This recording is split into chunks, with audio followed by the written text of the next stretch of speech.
ตักบาตรเทโววัดบ้านกะเหล่าตำบลหมื่นศรีอำเภอสรงทาบจังหวัดสุรินทร์รอบแรกพระคุณเจ้าลงมาแล้วรอบแรกข้าวสารอาหารแห่ง2 รอบแรกข้าวสารอาหารแห่ง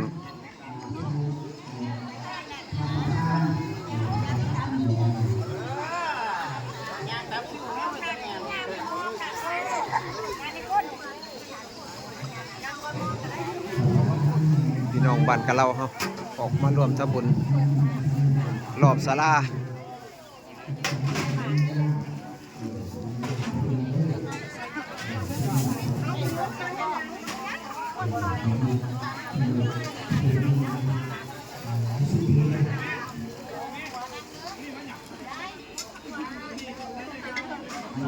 ว่าแต่ผู้ใดเสื้อขาวเท่าแก่ขีดตะโรยตัวนี้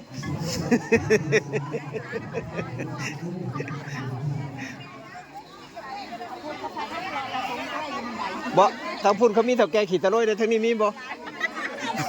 เท่าแก่ขีดตะโรย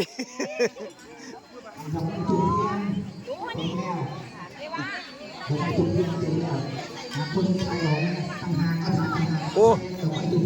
เต็มตลอดเลยตัวนี้ให้เท่าแก่ขีดตะโรยไปทางไหนล่ะบ่ทันเห็นมานะนี่บ่สามารถเช็คทั้งนี่บ่มีผู้บ่า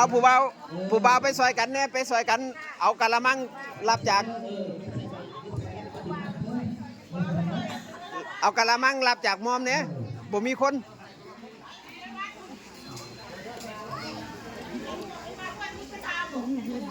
พอไงพยากรณ์เก็บไปเรื่อยพยากรณ์มันมากมันจะได้มัน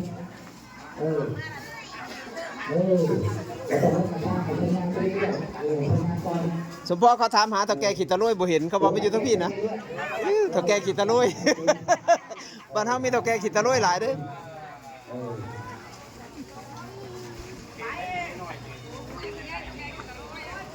เท่าแก่ขีดตะโรยหลายบ้านเฮา